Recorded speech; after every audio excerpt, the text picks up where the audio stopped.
mbali nami. Ukweli ni kuwa uliposema hutaniacha kamwe, hivyo tu ndivyo unavyotenda. Na hulali pia waniwaza. Baba, nipe uvumilivu, uvumilivu.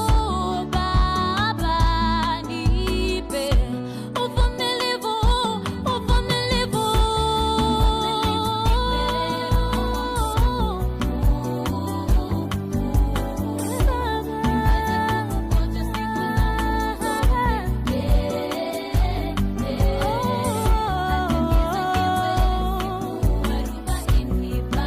Siku zangu zote nikungoje.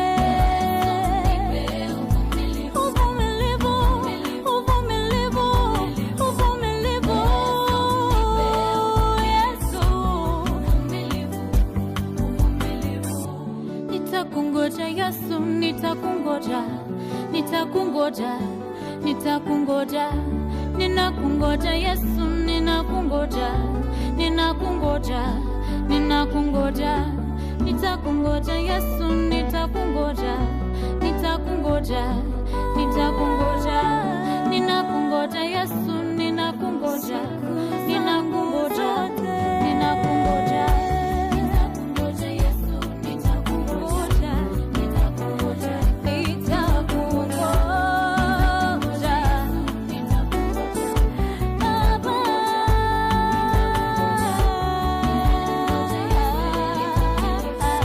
Nitakungoja, oh Yesu, nitakungoja Yesu, nitakungoja, nitakungoja, nitakungoja, nitakungoja, nitakungoja, nitakungoja.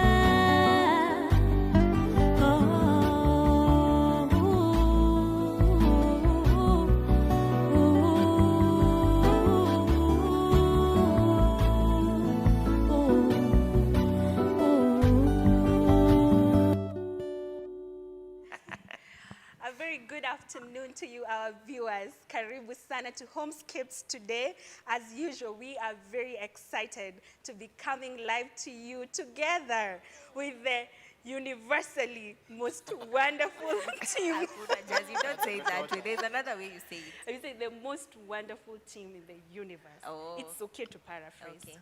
That is the team that I am with today. We are excited that you are also joining us live. And something small that we'd like to say to you is that we acknowledge that for the past few Fridays, we've been starting a bit late due to some unavoidable circumstances. And we would love to let you know that from next Friday, we want to be starting at 2:30 p.m., not 2:30 p.m. as opposed to 2 p.m. We always want to be here, so even if that means moving time to make sure that you're coming live to you, trust me, the team is ready to do that with us. And my name is Jasmine Wangai, and I'll head right on to introducing the most wonderful team in the whole universe. Yes. Karibuni sana. And today I'll start on my right. Right. Yes. Okay. Good afternoon, everybody. I'm glad to be here again. My name is Julie Lovey, Reverend Julie Lovey again. My husband sends his regards. He's not able to join us today. He's out of town, but he is doing well. Karibu sana. Yes. Karibu. Yeah. My name is Lorraine Bundi. I Yes. love the Lord. Yeah. Contrary to what you might today. think from the things I have said on Homescapes before. Contrary to the company that you seem to be keeping. Yes, contrary to the company that I seem to be keeping. Yes, I remain saved. I love the Lord. I serve here as well. I am married to a man by the name Dennis Bundi. He's in town and he's doing well.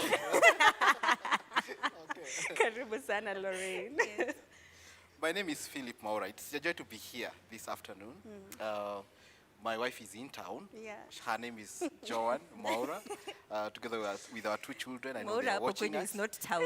Yes. Oh, okay. Tell us. Kitusuru, the larger Kitusuru area. The larger Leafy. Kipsuru Yeah, area, the yeah, leafy the leafy suburbs of Nairobi. Of Nairobi, yes. Yes. She's watching us, and it's a joy to be here. Karibu Looking forward to sana. a great time. Karibu sana, Maura. Yes. Yes, I'm really excited to be here. I was just enthralled, listening to Reverend Mwaura.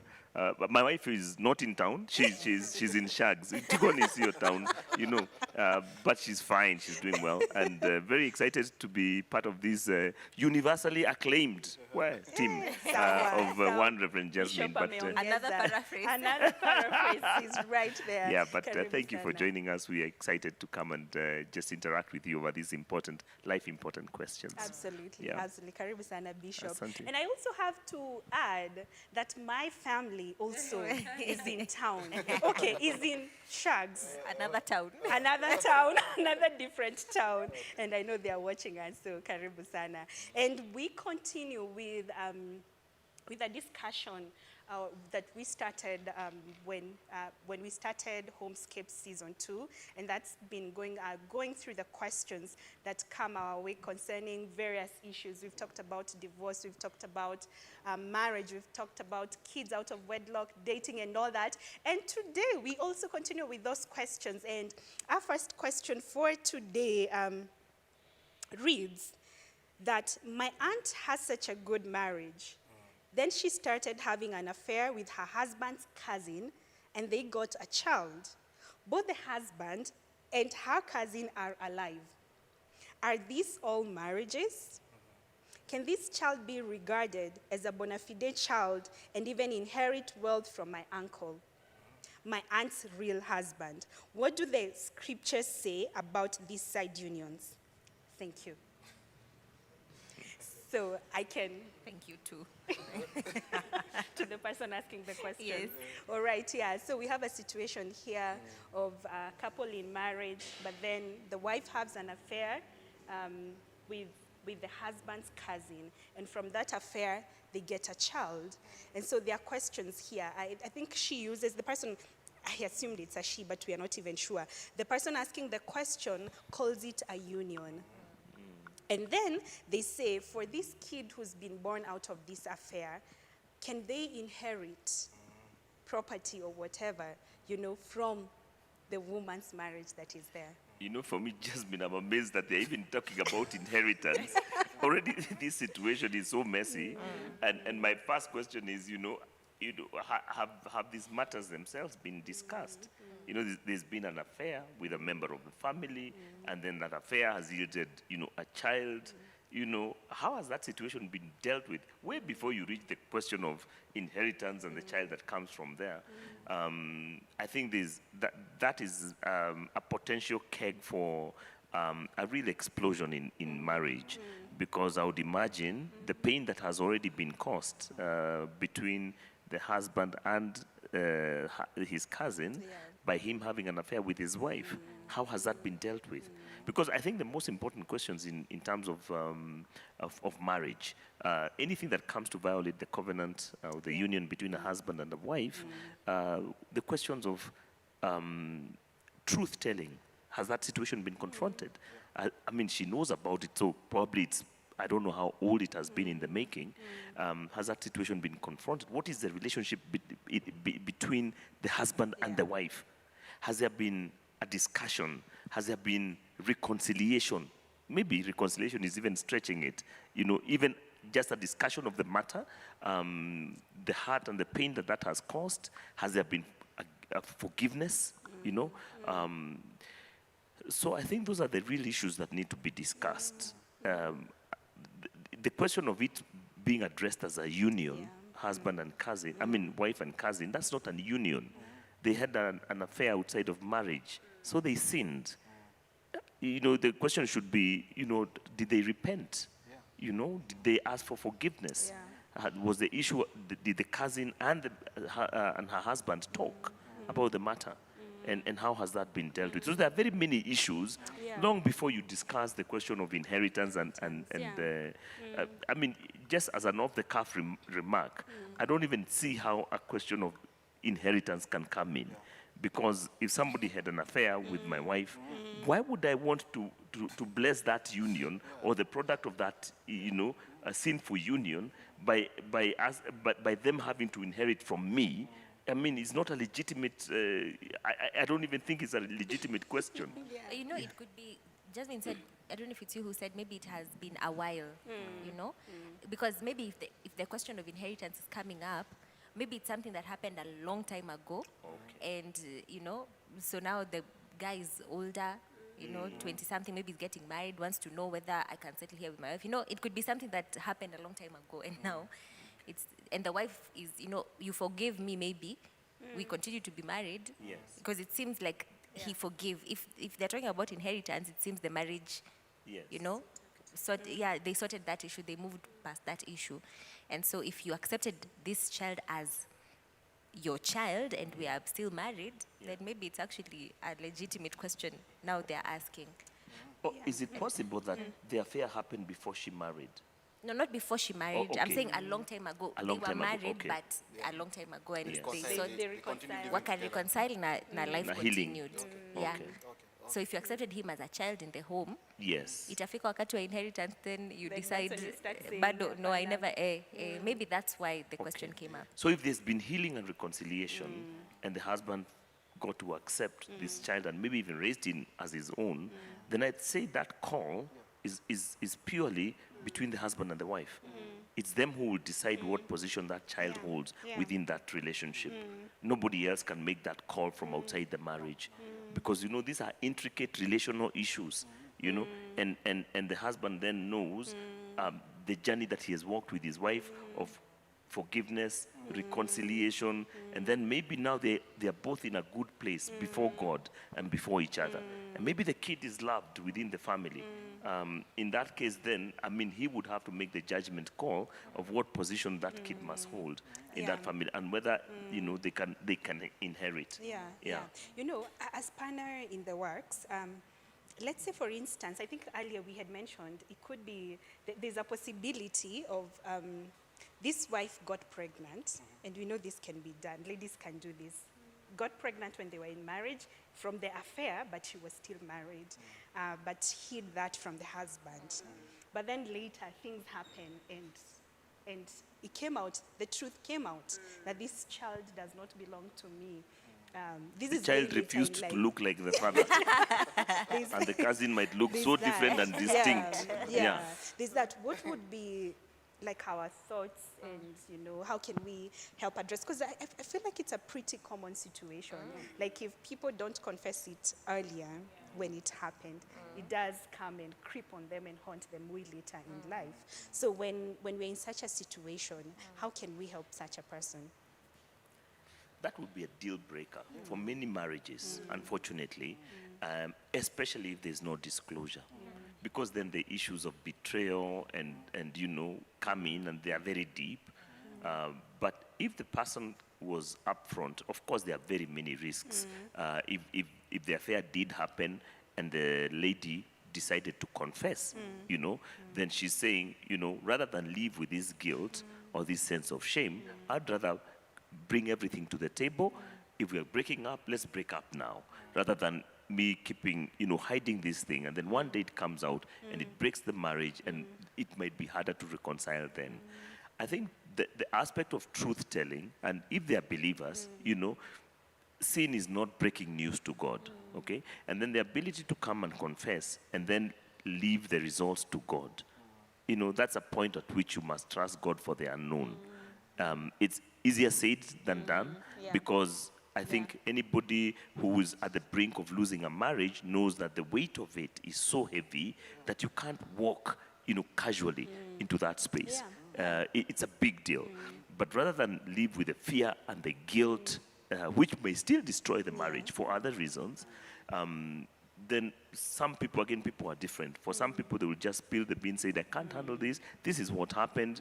Can nimbaya. You know, others would say, you know, what he doesn't know will not hurt him. But then if you live in community, it will probably get known one day. Absolutely, And then right. it becomes, that's just one side of the, these are complex issues. Yeah.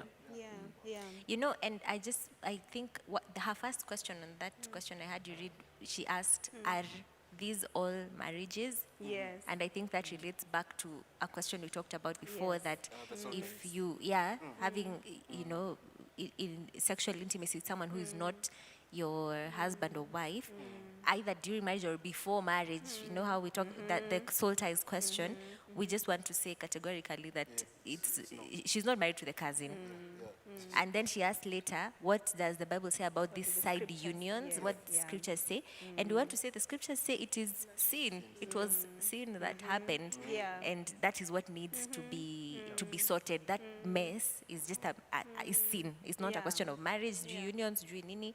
My aunt's real husband, the real husband is the husband, the man who married her. This other thing that happened was sin, and that's what we're saying needs to be talked about, Sin and that can you be know. forgiven.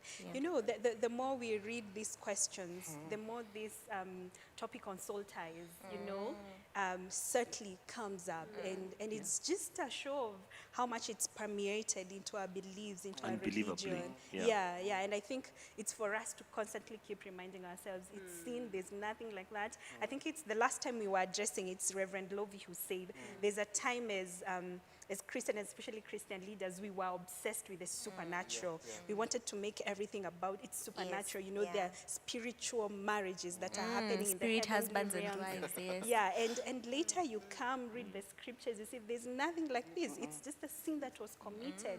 And if you're remorseful in your heart, forgiveness is available Yes. at the foot of cross. And after that, it doesn't become an issue. So Yes. you can't address it as a side union. It's no longer new. It's a sin that happened. It was confessed.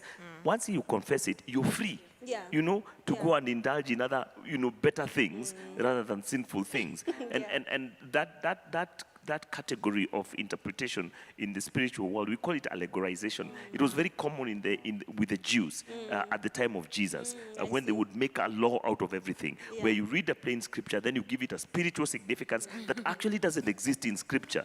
You know, they would look at even how many seeds are there in an olive fruit, and then say, make it correspond with certain laws of the Torah. It was just very ridiculous. And that's why, God said, Christ told them, for a show, you're making a mockery of God's law. You've elevated your traditions to a point where you are now nullifying the grace of God. So we must be very careful. Let's not over-spiritualize things and take everything that happens here to have a spiritual significance. Many things do, but most of them don't. Yeah. It's just us wanting to give it another higher plane of interpretation. Yeah, or even power. Or power, yes. Yeah, that it, But also something else. The questions start by, this person who has asked this question saying that, my auntie had a very good marriage, and then something happened on the side. I think this is more a warning, especially to the married people. Some of these things happen. We must be very, very aware of the schemes and the plans of the evil one, and his plan is just to come to steal, to destroy, that which God has said is good. And so we should really be warned. We should know that the evil one is at work, and he gives us this bait and the repercussions. He doesn't show us the repercussions, because now you can see this is a young man who doesn't know, why am I not getting an inheritance or something like that. So you can imagine the struggle that this person will have. Was this this relationship, am I a product of incest? What is it? Why is my standing and all that? So those are some of the things that we don't calculate. Yes. But we should be aware as Christians that these are the ways of the evil one, and we should stand and be really careful. Thank you, Reverend. As Rev is talking, I'm thinking, I hope this, the fact that we are talking about soul ties and saying this is just any other sin, we are not we are not trivializing the weight of the sin. For sure, there are repercussions, and some are consequences that are just difficult to deal with. So it's not we're saying this is a light issue, you can just deal with it anyhowly. So those two are clear instructions. Soul ties is a heresy, but also this sin has consequences. But we thank Jesus. Far-reaching and very messy and entangled. Absolutely. But we want to appreciate that they ask the question and say that these things are happening. Very messy situations come out of, sin and things that happen in families. And it's a good thing that someone has the courage to ask. And it's possible to find help. Spiritual leaders can help you detangle pole to all the things that have gone wrong. And God's grace can help heal, all those two little rabbit trails that have That happened have taken from in your life. from one thing that happened. Yes, yeah. Yeah, and you know, Rev Jazz, I have to add on to something Reverend Mora has mentioned about the child. Whether it's a child or a grown-up now, we don't We are have not the clear sure, picture. yeah. But it's very easy for that child to be forgotten. And I think it's also important for the family to recognize that the child is without sin. And the child requires love. And the child requires a family and affirmation. Yeah. So that even as they deal with the child, they don't deal with the child as sin. I don't know how to put Yes. it. Yes, The the child still has outsider, value in the eyes of God. The child, God has a plan and a future for that child, because we haven't had anything being asked about that Yes, child. So that's whichever right. decisions are made Yeah. concerning Yes. the child Yeah. need to be sensitive and loving. Absolutely. That's right. And that's an extremely important thing, I would say. But also, when it comes to the human level of dealing with issues like this, like we've said, they are messy. You know, let's also exercise wisdom. For example, the question of inheritance. If I was the woman, I wouldn't force the situation unless the reconciliation had happened and we both know that we are at a good place in our relationship, and I'm not trying to force an inheritance out of a situation that you may be, bringing up very, very old and painful wounds and tearing that. So wisdom is required, and I would say that this child, if it's the biological father, is the cousin of the husband, and he's able, he should give this child an inheritance. It was his baby, you know? Again, wisdom is required. That's what I'm saying. They must look at where are we in terms of our relationship. Is this something I'm going to bring up, and then all the anger of the past will come, you know? Now, not only did you cheat on me, if it's the husband, you know, now you even want me to bless this with an inheritance. How dare you? So a lot of wisdom is required for her to know where are we at. And it's not just about the inheritance, it's also about what is the wisdom that we can exercise in this situation so that we all come out winners. But I do agree with Reverend Julie, the child must not be treated as a pariah of some kind because the child is innocent in all this. Then we deal with the child in a way that is redeeming, and also, you know, that they can also access the blessings of God in this situation. Absolutely. Yeah. Thank you. Thank you for sharing. I'll read a second question, and it says, we have a child. We are living together. He has met my parents and has begun the dowry negotiation. How can I get him to formalize this union? I want to get married. I feel like that was the tone. I want to get married. Yeah. I don't know. What do you guys feel like? It's the underlying question when this person is asking this. Do you think she feels like the dowry negotiations that have already begun are not enough to say that she's married and now she wants a formal wedding? Or do you feel... And what is her definition of a formal wedding? Formal wedding, how does it look like? Or do you feel like she's asking something And you see, else? they're already living together. And for some then they people, have a child. that is marriage. And that's marriage. What is marriage? Reverend Mora. Mora is the one You, who deals the with these owner of situations. He's very Marriage familiar. ministry. When does I a wish- marriage begin? Yes, and I wish that the question, when you look at how I think it's a lady, she's asking that question. We have a child, we are living together. He has met my parents and he has begun the dowry negotiation. How can I get him to formalize the union? I want to get married. I think the reverse is what should happen. I want to get married first, right? Then from there you go, how can we formalize this desire, this union to get married? Then after that, you know that one of the things is fulfilling the traditional obligations to get married. That is dowry. Then after that, we start living together. Then we have a get a child. Yeah. So you can start. This one started from The other way from the around. apex going down, and Yeah. so that is why we have this issue. But asking the question of when does a marriage actually begins? I think the challenge here comes with how God defines it and how the state or the law defines this, when a marriage starts. And as believers, we should go and acknowledge the place of God. You know, marriage is ordained by God. And Genesis tells us, now for this reason, a man will leave his father and mother and be united to his wife, and the two shall become one. one. I think at the end of the day, we should not really let the legal proceedings or the requirements that are there to really guide us, to tell us, are you married or not? I think we should first see and ask ourselves, what does God say? You know, you have reached that age and you have said, God, this is the woman that I want to get married to. And so from there, I think that's how, for us, we should see marriage beginning. But the legal framework came way much later, after God had ordained this, and it came to protect, you know, to protect us, and also to give us the privileges that God has already blessed, or even to offer a protective framework, so to speak. So normally what will happen is this, like this question that I see here, is that we are kind of like married, but we have not gone to the altar. You get, so the question is, has God really blessed endorsed and all that, and at what point should we say that we are married? You know, and sometimes even people will go to Sharia house, they do the wedding there, then they come to church because we want this relationship to be blessed in the presence of God. I always say, let's start first with God. God is the one who has declared when a marriage begins. Then these other laws are here to guide and to protect us. Even recently, I think the laws of Kenya have come up with, if you stay with a woman in a marriage, you are enjoying the privileges for 6 months. Automatically, You are married. automatically you become, you are married. You get. So let me ask this team. It sounds like legally, according to what Reverend Mora is saying, they have been living together and they have a child. So we can assume maybe the 6 months have elapsed, probably. Yes. Which means maybe in the eyes of the law, the Kenyan law, They are married. laws, they are married. Yes.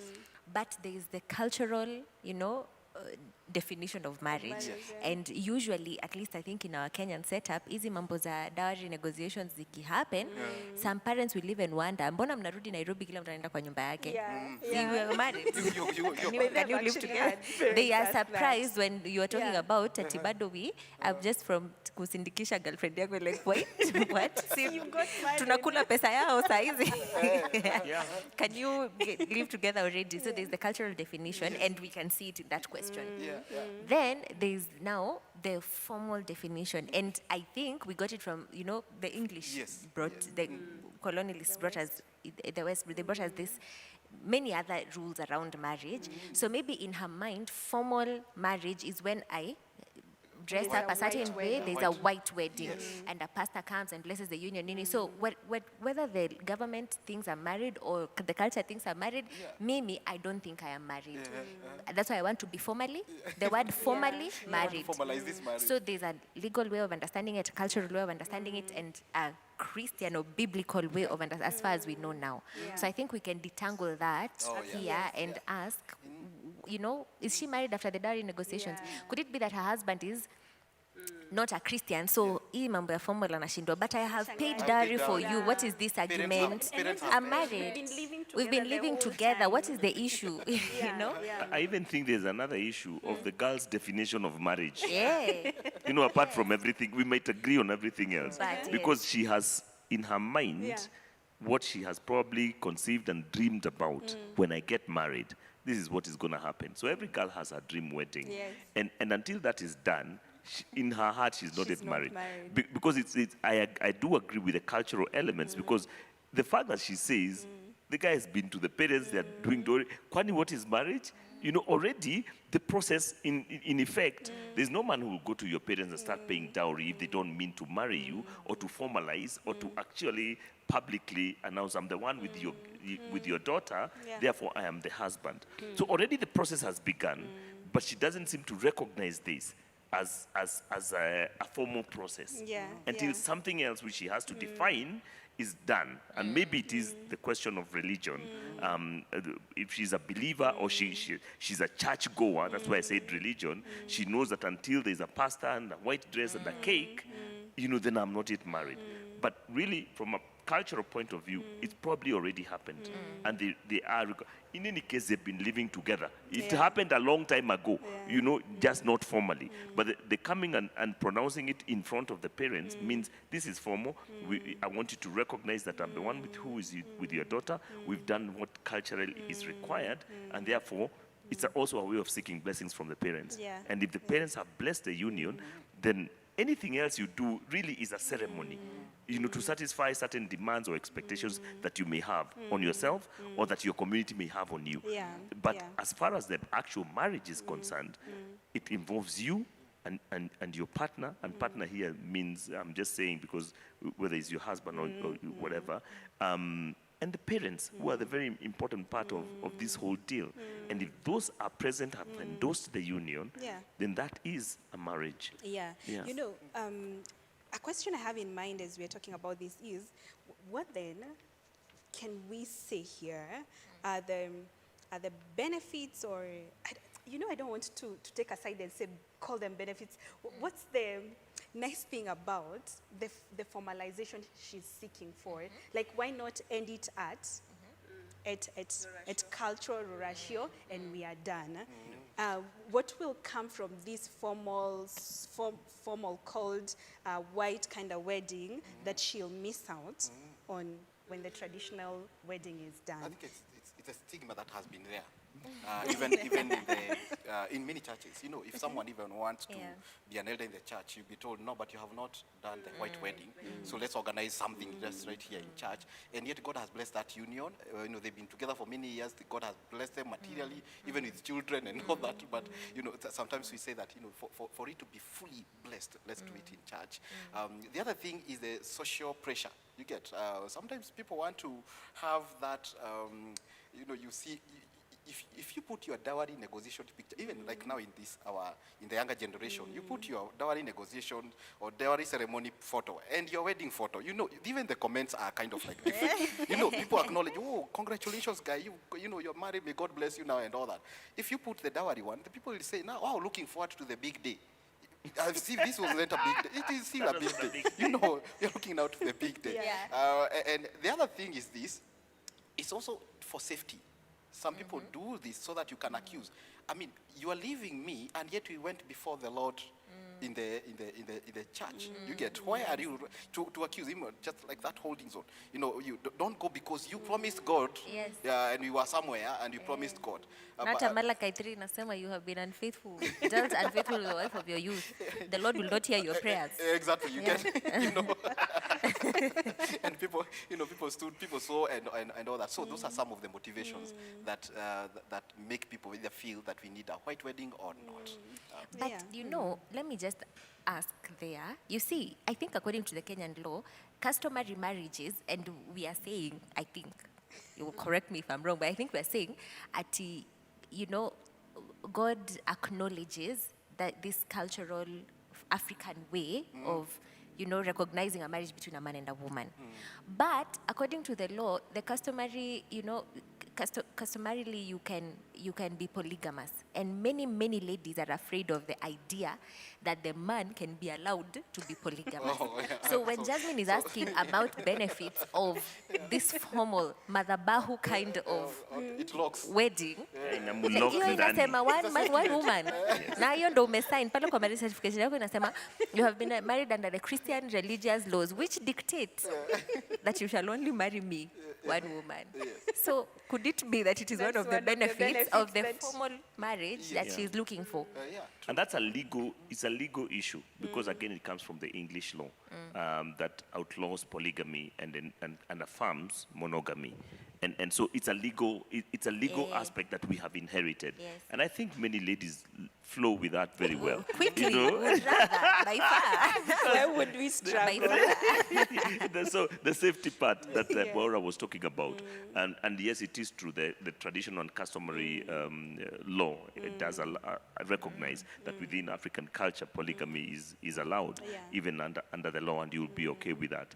So yeah, there's a security aspect. But the formality she seems to talk about also, I think culture becomes very complex because we inherit and act in certain ways that we have come to believe in. And it is not a matter of whether it's right or wrong. It's just that this is what I believe, that I'm truly married until you take me before the altar or until I walk down the aisle. You know, everybody has their dream. And she would have to tell us, you know, what is it? How do you consider yourself? When will you consider yourself formally married? I mean, the cake, the white dress, and those were never part of us. It's never part of our culture. Yet Even we the have, rings, Yeah. the gold rings that we put on our fingers, that is very important according to... Exactly. Lazima uvae ring.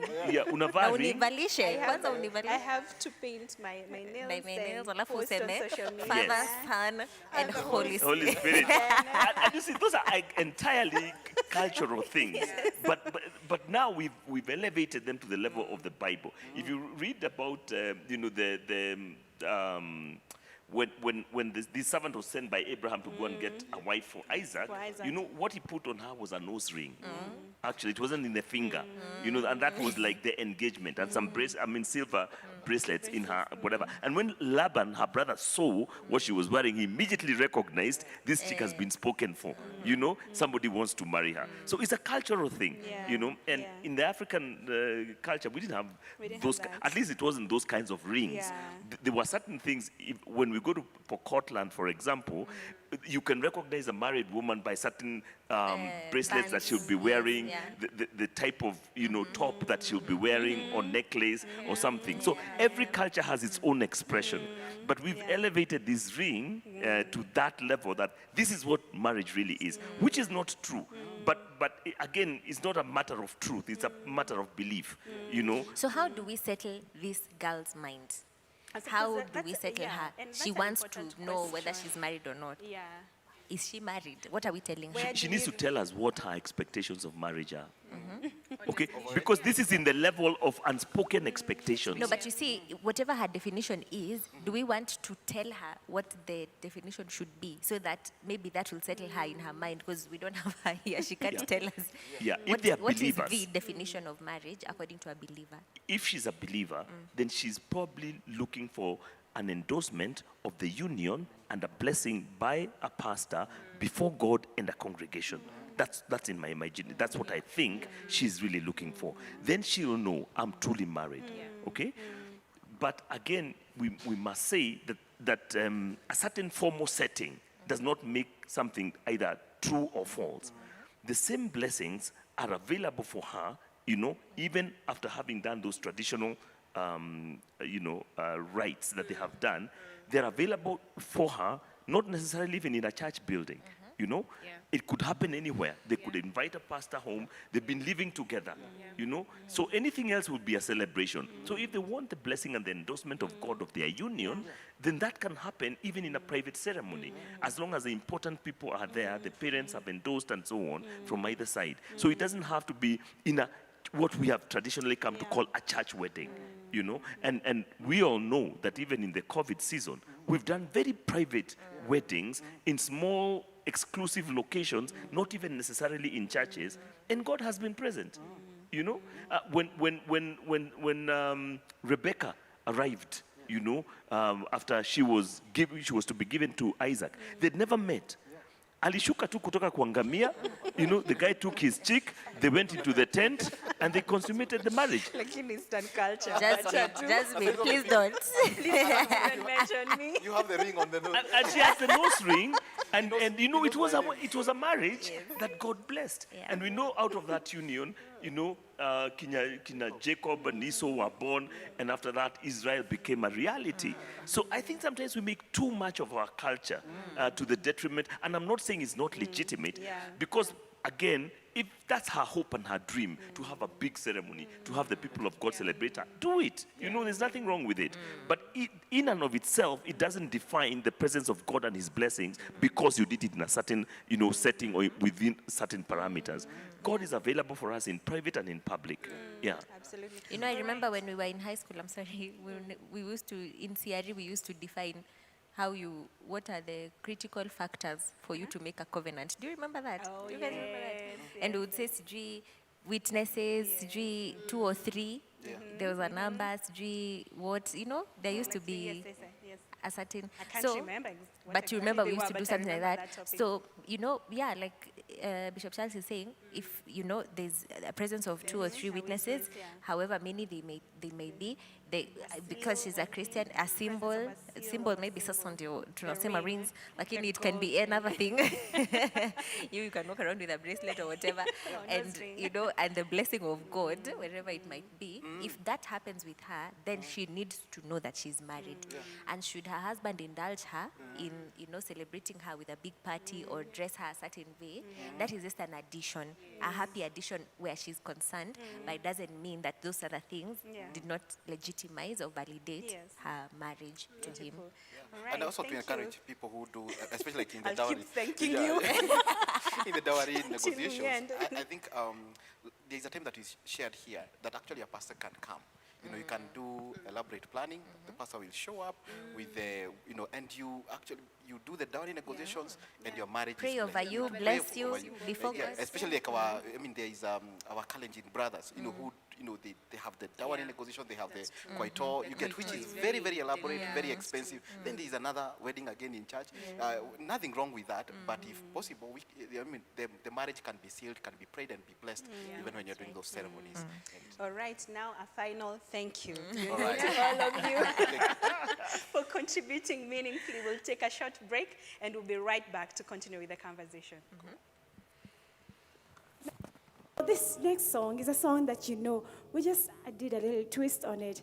And what we call it reggae-fied. We reggae-fied it.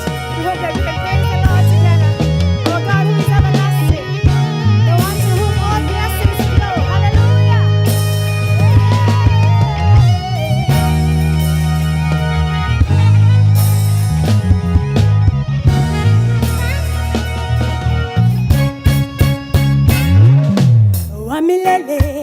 Wamilele, wabaraka ni nani? Wamilele,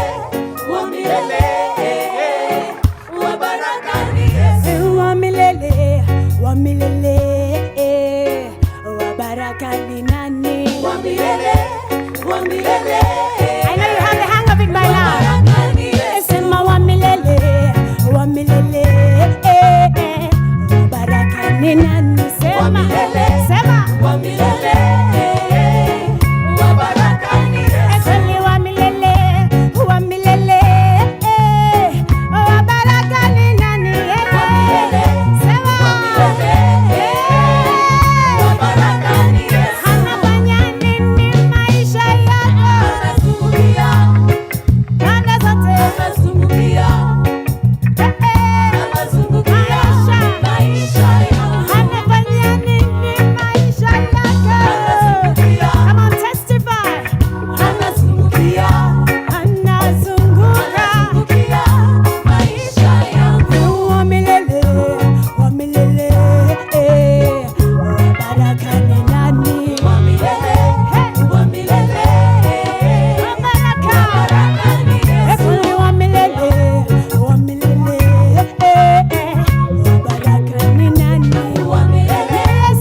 welcome back from the break as we continue with the different questions that are coming our way on certain pertinent matters.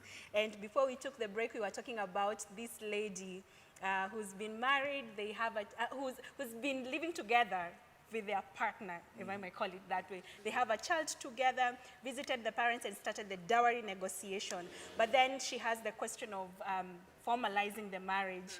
And we started addressing and asking ourselves, when is a marriage, you know? And we've endorsed the place of cultural marriages. We say when they happen, they're equally important. But then we were wondering, where is the place that we get to merge desires? You know, this girl has a desire to probably have a white wedding, but she's already had the cultural one. Where's the place for merging this desire, you know? Are we saying they are invalid? You're already married, your desires are invalid, or what are we telling her? You know, Reverend Jasmine, I can answer that question because personally I had a white wedding. And I know, I'm sure Reverend Lorraine feels me Oh, here. yes. The Me kwanza that excitement, dress, the I night really thought before, about the what dress I would the wear. colors, the food, Yeah. the theme, everything is very exciting. I mean, I've dreamed of, as a girl, you dream of that day yeah. for the longest time. Yeah. So I have to be honest and not downplay her desire. If she's thinking about a white wedding in this scenario, her dreams are valid. What I need to be careful to say is you don't need to break a bank to achieve that. You don't have to come in a white horse, you know. But A white chariot will do. you know. So I know men like to be pragmatic, and I'm sure there are many men watching today thinking, yes, you know, we can just do the ratio and and we are finish. fine, we're good to go. But I think it's fair to ask, it's a fair ask, if your partner, your fiance, your girlfriend has been dreaming of a white wedding and it is within your powers to give it to her, Aki, we should just give it to her. If you have the money, if it is, Aki, I'm speaking for all the girlfriends and the fiancés. Let me just speak for them. Of course, within reason and reasonable budget. So again, to be careful that we're not saying don't do a white wedding. I'd be lying because I know the value and I know the excitement. And the significance, because for me, I want to celebrate that way. It's a form of celebration also. What is that? Beautiful. But also we were saying that statement that she used there, and she said, Ati, how do I get him to, you know, and and as women we By know, force, by we fire. know there's many ways we get our men to do things. So what are we saying about That's that? a good question, I think it- that's a weighty phrase, right? Yeah. How can I that get him? statement is loaded. Yeah. Why do you want to get him? What has the poor man done? See, because you've asked, you've cried, he's not doing No, he's not something. So responding. you're Yes, looking for- exactly. Maybe there's even a place for really honest communication, because I feel has this lady really expressed her heart to her partner, who is really her husband at this point? This is what I would dream about, you know, as they go for Rurasho, because he's going, you know, meaning he's not unwilling. He's not unwilling to come out. You know, there are men who are reluctant, and I have good friends who have gone to the parents' place years and years after. I mean, their kids are like my kids' age, and they've never formally gone. You know, so men can be reluctant and very hard to. Actually, you can't get a man to do anything he doesn't want to. You can't get him. It's very, very difficult. But Pasi, The have more we you not try, read the more from you the fail. Scriptures, Pardon? have we not read about a man named Samson? Okay. Huyo dema alikuwa msupu sana. nafikiri. Delilah alikuwa msupu. You have to be very beautiful. Kama wewe si msupu, please. Usijipange na Vile tunakuwa tumejiamini. usijipange na It's very difficult. And you see, I think the thing you mentioned, Reverend Maura mentioned, that with this couple, they started with putting the cart before the horse. I think you said in reverse order, they already have a child, now they're doing Russian, so it should have started the other way. So probably even the urgency of the moment has been lost to the man. Because he already has a wife in the home, he even has a child. You know, so what is this urgency? So men then become very pragmatic. They're saying, okay, let's build a future. What is this about partying? You know, hizo zilikuwa za kitambo. And you must admit that for you, you had your white wedding, so did Lorraine. there was a sense of anticipation because, things were done in a certain priority. But that is sometimes taken away by doing things the other way, starting with I don't want to call them the wrong things because when it's happened. But if you're already living with a guy, you already have a child, some of that excitement, is not there. There's nothing to anticipate. As my former senior pastor used to tell me, Reverend Geshinga, you've already eaten the honey. So there's no honeymoon to talk about. So, which is a fact. Well, that's why people do that thing for, let's not live together for like a month. Yeah. Because already you've been, so trying to get that feeling of Yeah.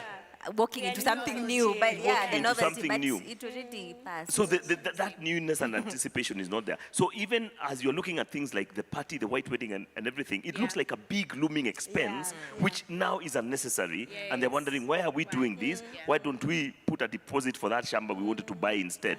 And men can be that painfully pragmatic when it comes to that. And Don't we we know? sell it. Don't We sell we the know shamba, about then the that? profit. Yes. We do the tutafanya hiyo harusi. We have our principal, so the interest. Yeah. We Mi do the- nasemanga no one is promised tomorrow. So usiniambia ati tutauza shamba tupate profits. Well, let's do.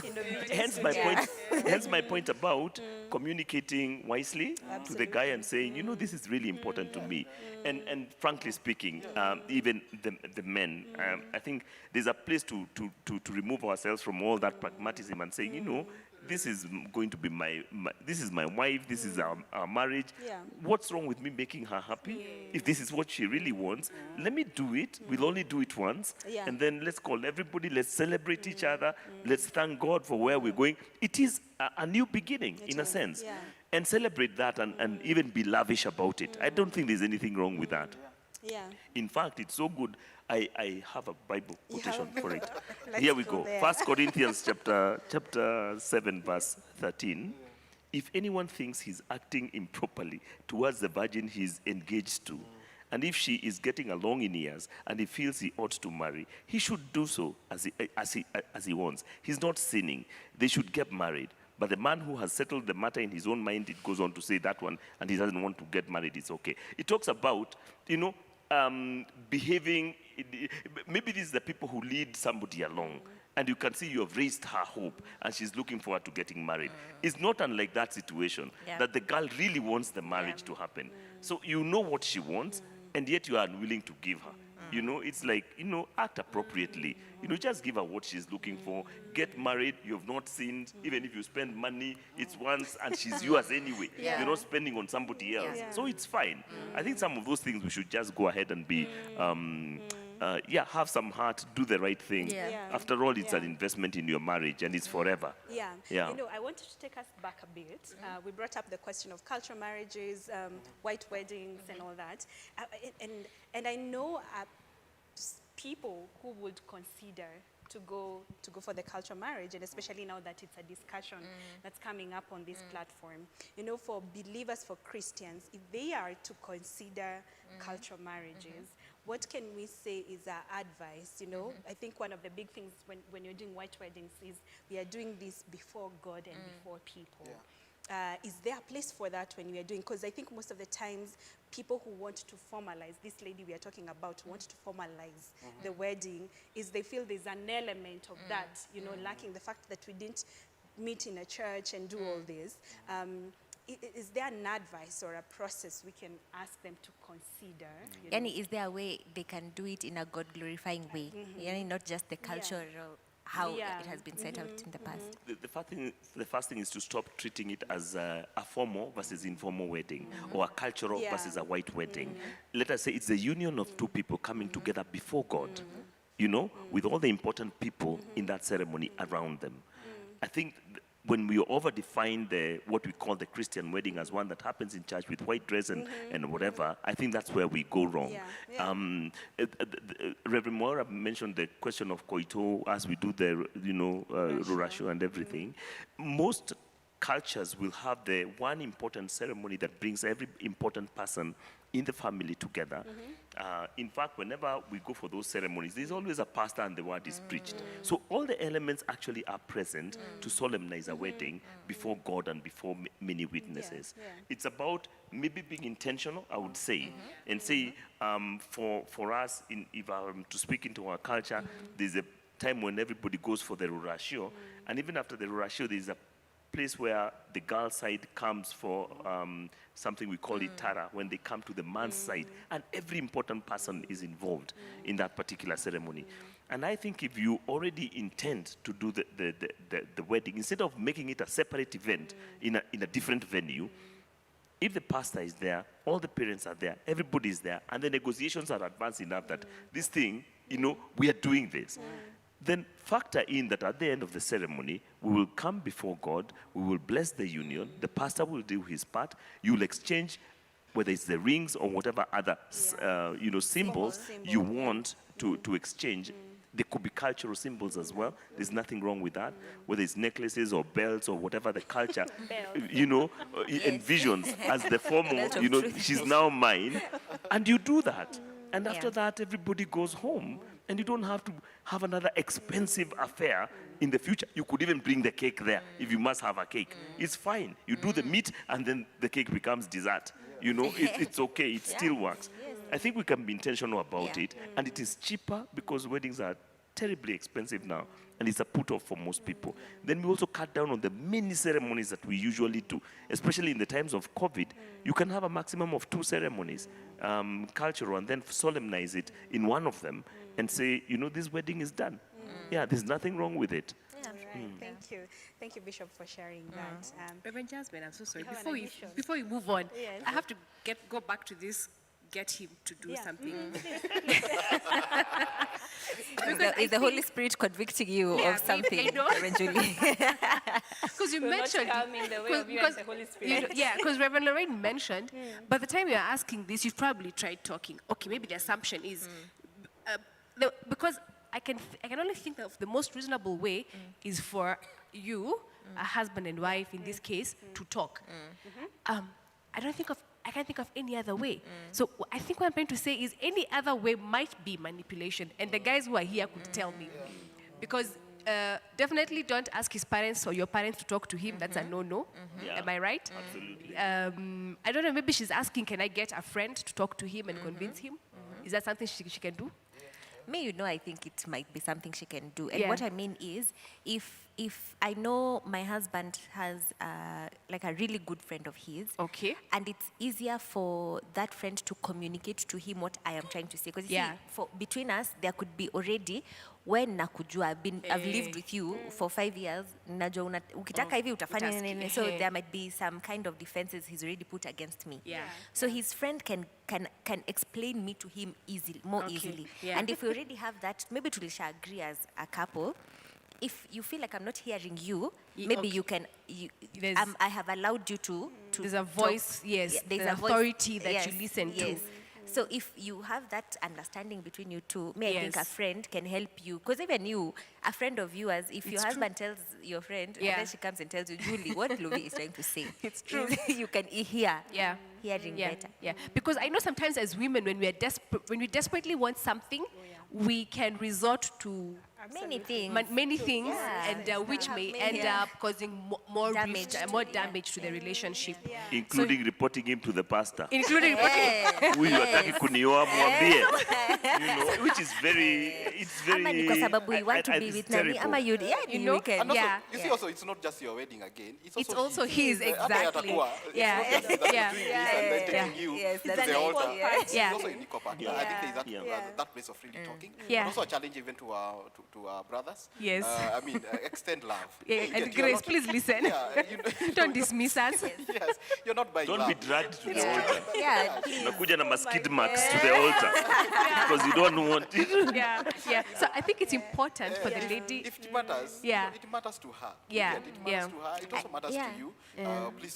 Please, please do it. Yeah. But again, the ladies should also be cautious not to bring other pressure from outside. It's true. You get, Yes. I also, I've attended 10 bridal aha, showers. that's true. Hata mimi lazima Yes, nifanywe yes, bridal yes, shower. yes. Or I also want gifts because, and many other things. Yeah. And Yeah. if you get him to do it and Yes. he did it without really wanting to, it won't give you joy. It will not. Huko baadaye you'll be thinking, You- unajua tu ulifanya because it will still be another It will still be another issue in the future. Be careful. You might have the wedding, but you don't really have the husband. Don't have He's no longer there. Ama you'll take a while to get the husband. Exactly. Yeah. Exactly. Yeah. Forever, yeah. So I think it's important for us as ladies, because I know when we want something desperately, we need to manage our desires. I think that's what I want to say. She needs to manage her desires. If she's a believer, it's something it's worth praying about also, so that she doesn't have that desperation that I'll die if I don't have this, because that's not exactly true. Because you can And talk to seeking a godly godly wisdom. woman and they might help you to settle Yeah. that too much desire for something. Exactly. Maybe really you're putting more emphasis on the issue than it's Yeah, not. It may not be exactly. that important. Exactly. And just tone it down a little bit. It might even come from the guy. He might volunteer. Yeah. Yeah, that will make you happy. Yeah, yes. And you know, at the root of it, as you're speaking, I see selfishness, self-centeredness. It's my way. I want this wedding. I want to get married. Yeah, yeah. You know, so that's something that Could the be. Holy Spirit. Could be. Yeah. Yeah. Give me a Can help, wedding. you Give me know. a wedding, or I Or I die. die. or I die. And also to say that we have a class. You know, I always write on this. We have a class called marriage solemnization classes. You know, here you talk with other couples. Actually, they bring more sense. You discuss it, and you actually hear many other ways, perhaps, of achieving the same thing. You get, and also we can do just a small wedding. It doesn't need to be very big. Nothing wrong with an elaborate wedding if you can afford. If you can afford it. But we have that class, so they can join that class from January. Yes, thank you. Thank you. Thank you Reverend so Jasmine, much, I think guys. maybe we should read this one comment on Yeah. the issue before we move to another question. Yeah, please do. And- And after that, you can please read the next question for us. Okay, so we have a gentleman, his name is Raymond Sewe, and he says, definition of marriage is as per the law, culture, parents, and most of all, the girl. As a guy, yes, as a guy, it's advisable to understand the definition of marriage as per the girl and her parents, and your parents, I think, and parents, formal or not. So he's advising his fellow men to understand where is she coming from, her understanding of marriage, and your parents and her parents' understanding of marriage. These are the most important people, I think. And then maybe work from there, sister. Yes, Yeah. yes. Okay, sure. Very, very true. It's a I good think idea. Yeah, it's a good comment. we All think- right. Oh, yeah, Reverend Jasmine, you asked me to read the next The last question. question, yes. All right, Aya. So the question is, what is your opinion on pre- and post-nuptial agreements amongst couples? Are they detrimental or safeguards? Pre and post. Yeah. Kuna pre and post. Me, I thought I know pre. Actually, I only know prenups Yeah. as well.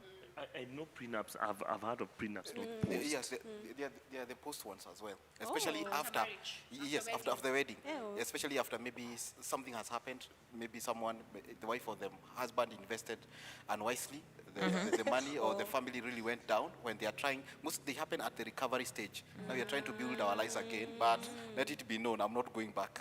I'm not going back there, just in case. Yeah, You would do me is a- dirty the way you did me dirty previously. Yes. Yeah. So the person is asking, what's our opinion on that, on prenuptials? And you're invited to contribute. That's why you have. That's why the question is here. It is Yeah, here. yeah. The Yeah. most wonderful team. Let me start with a disclaimer. I predate prenuptials myself. I think I find it like a much more recent phenomena in terms of, and it speaks into, I think, security or insecurity and uncertainties in marriage, and the degree to which I guess the commitment into the marriage covenant has been affected. That's what I think. Because a lot of times when then we tell the couples to say their marriage vows, I think it covers all situations, you know, for better, for worse, sickness in health, richer, poorer, etc. So that that other safeguard that you wish to introduce before the marriage, to me, becomes a nullity. In fact, if I know you have prenups, then why say the vows? You know, you don't need them because you already have your, you know, all your safety guards. And for you, definitely, you're saying this better or worse thing is not a blanket situation for me. See, I mean, There's a point at which I draw the line between The worst. the worst. You know, during the worst, I want an exit clause, which is what I think prenups are. They are exit clauses, or ways to cushion myself. And part of it is that many of the prenups involve actually material possessions. Maybe I came into this marriage, I had my, you know, my limousine, I had my house, I had my property. So when we go into this marriage, you're not part of it. You know, or if we break up, don't make a claim to this. which again, to me, raises a very serious question about why am I agreeing to spend the rest of my life with this individual? Why am I covenanting to be one with them? Okay? Actually, it speaks into the issue of oneness. We are not really one. Okay? The question I would ask for me is, if part of the covenant that I'm going to say with them is that, you know,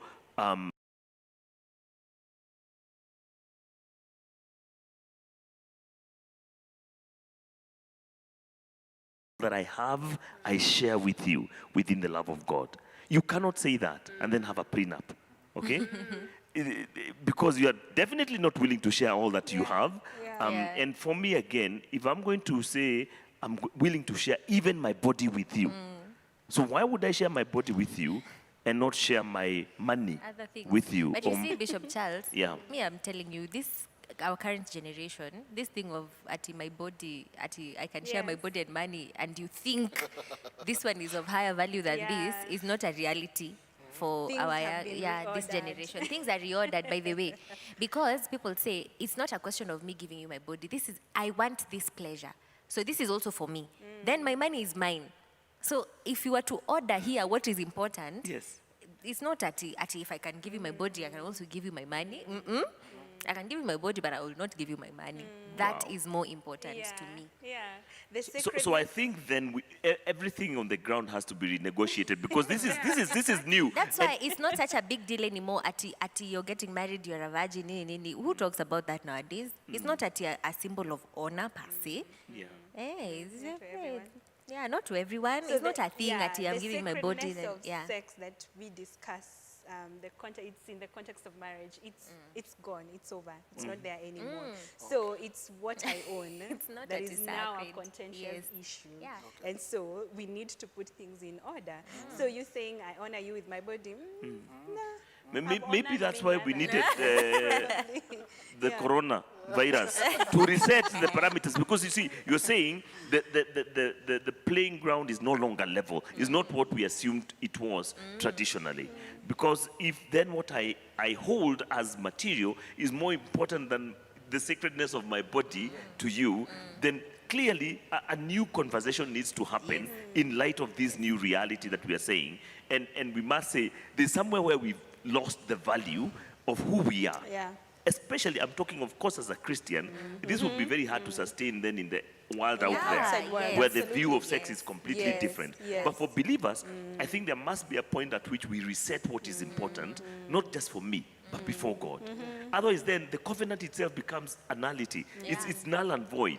Because then we will say vows that we don't mean, but when push comes to shove, it's not till death do us part, it's till death do us part. Because money is so important in this marriage, you know, that it is the one thing that now poses the biggest threat to our relationship. You do even realize when people are saying vows, you're not really thinking about the vows. You know that when you're standing there at you're repeating vows. It's Me, I even suggest people should be sent for those vows beforehand. You think about it, you internalize it, you know, because right at that point, unakwanga tu, I hope sitashema, I hope you're just repeating words that the pastor is speaking into your ears. You know, and he's really thinking about the And vows. it's a liturgy that's done in weddings. It is a thing that is It's done. done in So, weddings. It doesn't have the yeah, weight, you know, like those the prayers that honor. are read, you read a prayer. If you think about it, the prayer is really deep.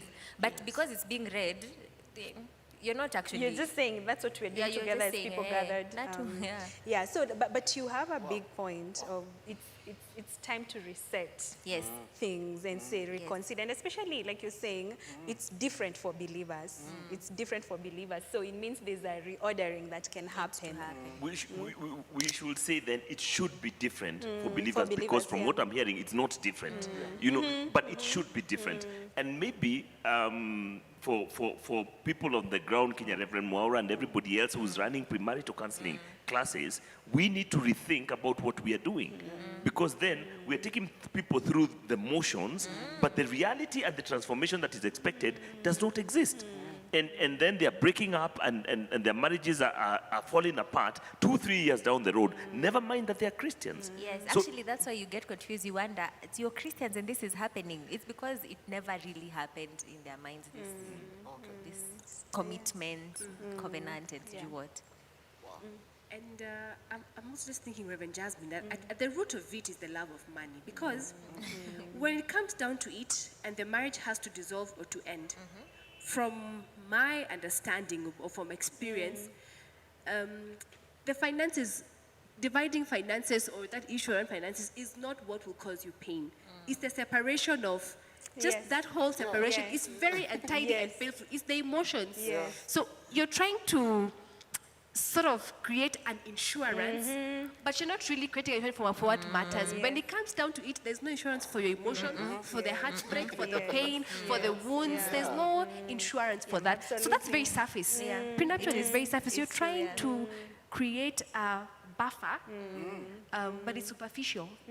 Because if the marriage was to dissolve, you will still feel the pain. The pain, the So heart really, is the still heart, there. yeah. So the most important thing isn't even the prenuptial. It's really guarding your heart and, in essence, your relationship and your marriage.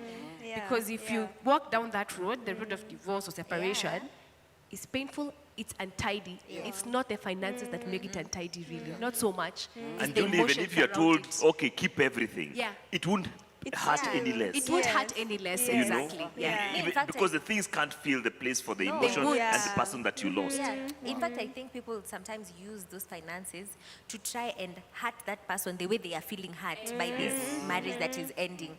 So yeah, you're trying to find ways of Getting back. back or And something. make sure I get the house and I get the car Yeah. and I get. You're really lashing out. You're Yeah. lashing out, and then maybe also you're hoping that house will heal your broken heart. Yes. Which Yeah. we know it cannot happen. It can't do so. Either way, marriage is a risk. In Absolutely. quotes, you risk you're putting your heart out there. So even with your finances, even if you decide to keep it, there's no, it's very superficial again. Absolutely. You I can't think it's safeguard. Bishop was giving us a story last week talking about, I think the question of divorce came up again. And was saying there's some people who, when asked, what do you miss most about being married? They would say it's the simple joys, you know, someone who will pick out the joke that only the two of us can understand. A Yes. feeling, a look, you Yeah. know, Yeah, a that's- glance, just something. Yeah. Yeah. Such voids no money can feel. But now, guys, me, I have a prenup for that. question. There's no prenup for that. It's true. Yeah. It's true. Now I have a question for that about this. You see, when we say for believers, that shouldn't be an issue, and we're saying the vows really should be Should you matter. committing to the vows and the other person committing to the vows. But the Bible has told us time and again that human hearts are wicked. We're wicked. We're sinful above, Yeah. what we can even know. So these are Christians. They have gotten married, and then something happens down the line. It was not intentional. That they didn't see. They didn't see coming, but it has happened. Alafu sasa, this person wants to geukia you. When you were married, it was you were marrying a Christian, as far as you knew. Now they want to geukia you, and it will hurt you at that point. So, because we want to acknowledge the sinfulness of the hearts of men. To say Christians won't do this to each other, they won't Christians divorce, and, they won't they're not insured. The fact that I married a Christian. it doesn't also mean insurance. So what do we say about that same risk that Julie is talking about, that it can happen to you? The divorce might happen to you, bad things might come out. Then what do we say to this person? And I think that's why I'm saying marriage is a risk in quotes, because you're really just trusting the good graces of the other person, that they will be faithful. Because apart from finances, it could be infidelity, other it could be things, anything. yeah. It just doesn't mean your marriage will dissolve because and You fought finances over the only finances? thing. Yeah. Exactly. So I think for me, it's also when you enter marriage, and that's why you have PMCC and all these forums, so that you don't enter into it with an idealistic, Yes. romanticized, Yes. that you're working with fear and trembling before the Yes. Lord. Yeah. Because nobody is immune. Like you said, marrying a believer is no insurance. You both have to work out your salvation Yes, faithfully. inside the marriage. Inside as you the marriage. continue. And you could marry somebody who was a believer at that point, and we know terms like backsliding. Yeah. Somebody who deserts the faith and start living as a heathen. What then is your obligation and responsibility in this relationship? And that's why the reason we must bring in the question as believers is because the one thing that is different about us than the world is that there is a God factor. And that is the determining and maybe overarching and on an overall reality of our lives. That even when things crumble in my marriage, I still have a responsibility before God to act in certain ways Yeah. that are God honoring apart from my spouse. In fact, at that point, it's not about her. Yeah. No. It's about me and God. And God. And what is God's expectation of me at this point in my Yeah. life? Let's say as a man, my wife has decided, this guy is no good. She's run away with somebody else, and so on. How am I expected to behave? I cannot turn rogue. That privilege has been denied me. Yes. And I cannot become now, she's done that, so let me go eat and drink and be merry Go for on a tomorrow we die. revenge mission. Yeah. Yeah. That option has been denied me, and I don't have my own mind. The Bible says I have the mind of Christ. Yes. So I must then bring myself to the point of subjecting myself to the question, what would Christ do? That very cliche sounding thing is very, very practical. Because in this situation, what does Christ do to a rogue and disobedient and rebellious church who is his bride? Who goes out and starts believing in other things, other people, Yeah. other gods, Yeah. literally committing a spiritual adultery. He loves her back. Yeah. He comes for her. He Yeah. pleads with her. Yeah. He draws her. Then when she comes, he washes her. He loves her until she's restored. So, and people who don't take the God factor seriously will suffer great loss in those circumstances, and they are at risk of shipwrecking their own faith. Because then what we do is that my partner has behaved like this, God cannot be real.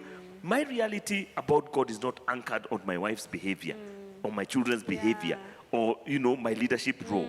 It is anchored on the reality of my relationship with him. That is the only place that I can stand definitely and say, here I stand, I can do no other. The rest of the world may fall apart, and even if the whole world became apostate, I am obligated to the reality of my relationship with God as we both stand.